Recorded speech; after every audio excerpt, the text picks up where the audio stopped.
E aí, pessoal, vamos dar sequência aos nossos estudos sobre a Segunda Guerra Mundial? Bom, eu encerrei a última aula falando, do avanço alemão na União Soviética. Aqui eu trago uma imagem para vocês, da Wehrmacht atacando a União Soviética em pleno inverno, Os combates eram ferozes, eles aconteciam aí. Outra coisa que a gente tem que destacar é a atuação da SS, da Waffen-SS. A partir do momento que Hitler começa a avançar para a Europa Oriental, começa a ocupar territórios na Polônia, na Ucrânia, em todo o leste europeu, a Waffen vai assumir, a SS vai assumir o papel dos chamados esquadrões da morte, que começa o projeto de limpeza étnica nazista. Até aqui, os campos de concentração eles eram prisões.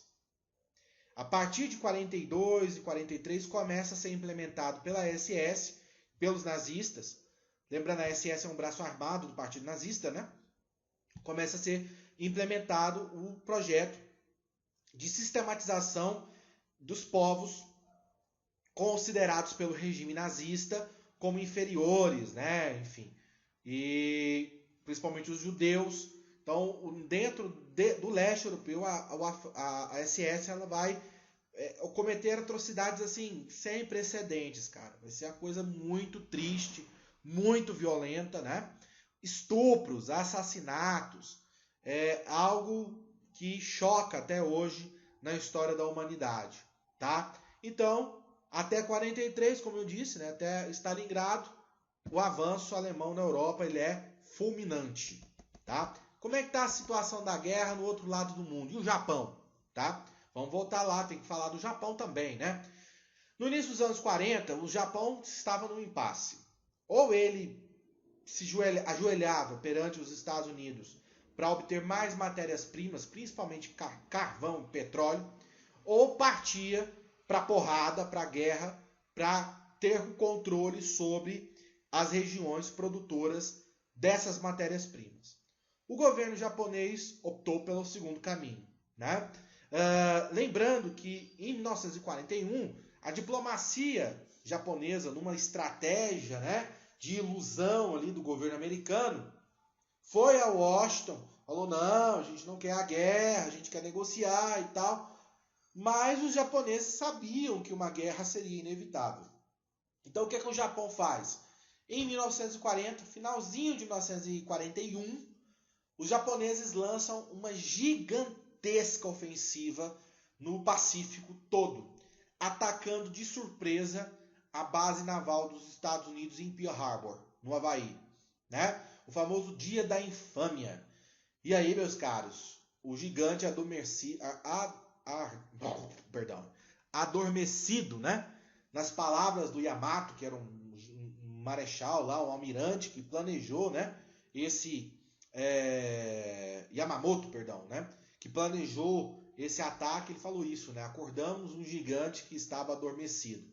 O ataque Pearl Harbor praticamente eliminou a capacidade dos Estados Unidos de fazer guerra no Pacífico. As principais embarcações de guerra, os encouraçados americanos, foram destruídos nesse ataque. Para você ter uma ideia, quase 3 mil marinheiros perderam suas vidas. Só que, professor, eu já ouvi falar que os Estados Unidos sabiam do ataque, realmente sabiam. A ideia do ataque, quando ela surgiu, era criar o pretexto para que os Estados Unidos entrassem na guerra. A opinião pública americana estava muito contrária ao envolvimento dos Estados Unidos na Segunda Guerra Mundial. Mas a partir do momento que houvesse um grande evento de grande comoção, aí sim os Estados Unidos iam entrar. E aí Pearl Harbor veio a calhar. Quem comprova essa teoria? Primeiro, dias antes do ataque, os dois porta-aviões que patrulhavam o Pacífico, que estavam atracados em Pearl Harbor, foram misteriosamente chamados para San Diego. Quando o ataque aconteceu, os porta-aviões estavam a centenas de milhas náuticas de distância de Pearl Harbor. Foi posicionado em Pearl Harbor os navios mais antigos da frota americana. E terceiro, cara, mesmo na década de 40, Você não tem radar, você não tem satélite, mas você deslocar uma força-tarefa composta por 6 porta-aviões, mais centenas de embarcações de apoio por meio globo, é muito difícil que alguém não veja, né? Então, o que aconteceu foi justamente que os Estados Unidos, né, não permitiram, mas usaram, né, esse evento de Pearl Harbor para entrar na guerra. E o Japão cutucou a onça com vara curta, né? No caso do japonês, vara curta, você sabe que é uma realidade. Mas deixa isso para lá. Bom, esse ataque foi bastante simbólico, né? Você tem um filme muito bacana sobre esse episódio, que é o Pearl Harbor, com Ben Affleck, né? E tal, fica a dica, 3 horas ele vai porrada de filme, mas fica a dica aí para vocês assistirem, muito interessante o filme. E a história do Encoraçado Arizona, né? Que foi um dos barcos atacados aqui pelos japoneses, e Pearl Harbor é muito raso, 14 metros de profundidade ali o canal de Pearl Harbor, e esse navio ele tombou, né? Ele ficou com o casco para cima e a tripulação ficou presa lá dentro. Só no Arizona mais de 1.000 pessoas morreram. Imagine você lá dentro sem ter como sair, o oxigênio acabando. Isso é uma morte grotesca, né, cara? Você tinha relatos de 4 dias depois do ataque, você escutava gente batendo no casco para chamar as equipes de resgate. Aí você deve pensar, professor, mas por que não resgataram os caras? Corta o casco do... Mano, é um encoraçado, brother. O encoraçado, ele tem 3 metros, 300, quase 300 centímetros, né? De chapa de aço no casco, brother. Como é que você corta uma chapa de aço dessa? Se você detonar e explodir um casco de um navio desse, gera uma onda de choque lá dentro, todo mundo vira purê, né? Então não tinha como fazer nada. E aí o tio Sam entra na guerra, tá? Vamos entrar então na segunda fase do conflito, que é a fase onde os aliados viram o jogo. Se você chegasse na Segunda Guerra Mundial, se olhasse em 43, você fala, pô, tá perdido.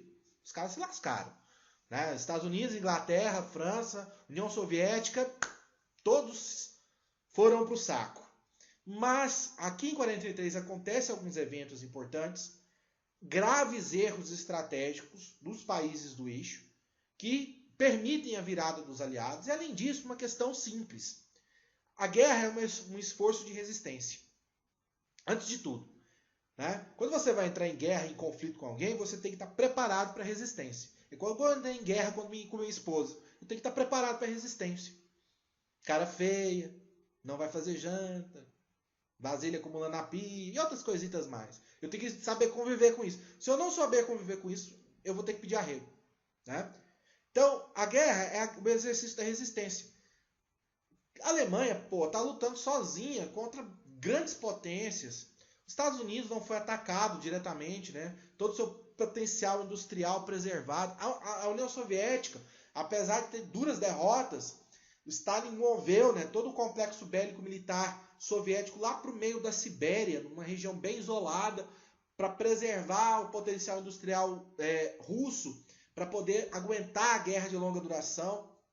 A gente falou, o Japão, coitado, pobre em recursos naturais, então foi estrangulando. Os países do eixo, eles não tinham, né, força econômica para manter uma guerra de longa duração. E associado a isso, você tem os erros estratégicos, os erros de comando, né? Por exemplo, a questão de Stalingrado.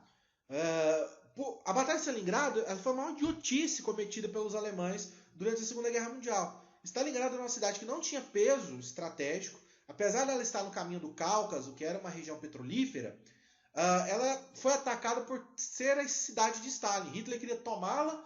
Tá vendo, Stalin? Tomei sua cidade, hahaha, né? E aí, o exército alemão, ele queimou grande reserva que ele tinha ali, né? E não conseguiu repor as baixas e as perdas. Depois, na frente oriental, você tem a Batalha de Kursk, a maior batalha de blindados da Segunda Guerra Mundial.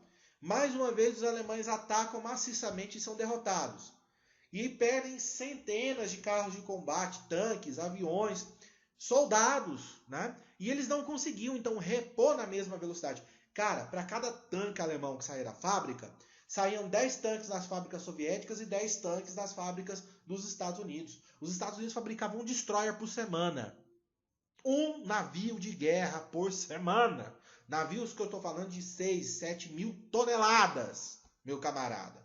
Tio Sam sentiu o drama do braço do poderio do operariado, do trabalhador americano, né? Por isso que eu falei que é a época da Segunda Guerra Mundial que ela chuta de vez aquela parada de Grande Depressão. O americano se sente orgulhoso. O cara trabalha ali para vencer nazista, brother. Eu tô fazendo tanque, tô numa indústria de veículos, a Ford vai paralisar a sua linha de produção de carro, vai produzir veículos e motores de guerra. Você tem fábrica da Ford que foi convertida para fabricar avião. Então, todo um esforço, né, tanto do lado dos Estados Unidos como do lado da União Soviética, para suplementar, vencer a guerra pela quantidade. Né? E aí Hitler tomou na tarraqueta, né, compadre? Por quê? Quando veio o inverno de 43, os soviéticos soltaram mais soldados e tanques que o diabo.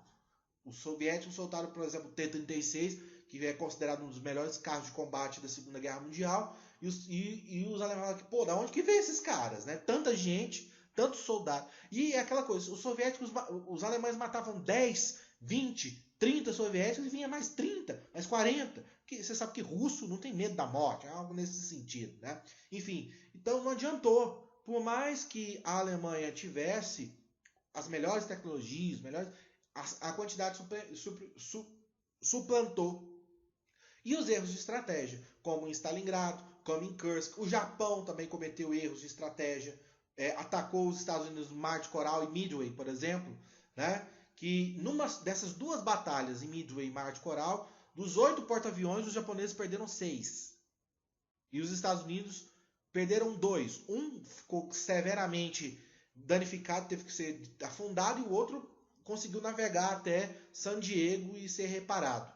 Foi um golpe de machado na cabeça do monstro. Né? O Japão perdeu completamente a sua possibilidade de fazer guerra. O Mussolini fazendo cagada no norte da África. A Alemanha teve que tirar as forças da frente oriental para socorrer o Mussolini lá com o Afrika Korps.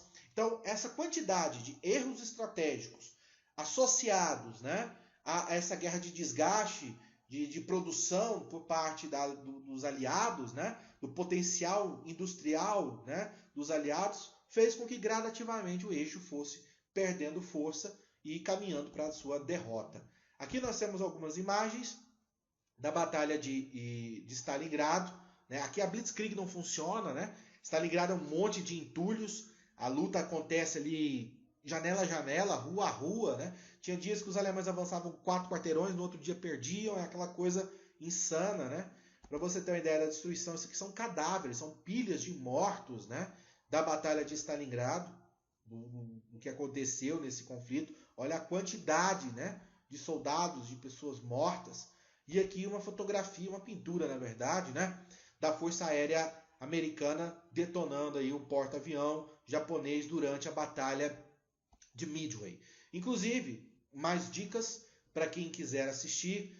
Sobre a Batalha de Stalingrado existe um filme muito bacana com Jude Law, chamado Círculo de Fogo, que conta a história do Vassili Zaitsev, um dos maiores snipers da Segunda Guerra Mundial. Da Batalha do Pacífico, aqui de Midway, inclusive ano passado saiu esse filme muito bom, que justamente o nome é Midway, né? Fica a dica aí também. Um filme que mostra essa questão da guerra no Pacífico interessante. Vale a pena assistir. Beleza, pessoal? No próximo vídeo, nos próximos vídeos, melhor dizendo, a gente vai finalizar a Segunda Guerra Mundial. Tá? E aí a gente vai trabalhar, já partir para a área dos acordos diplomáticos, né? Da formação já do espírito da Guerra Fria, das consequências, vamos falar um pouco do Holocausto e outras questões relacionadas também à Segunda Guerra Mundial. Certinho, meus camaradas? Então, essa semana que vem nós concluímos esse conteúdo. Fiquem com Deus. Até a próxima.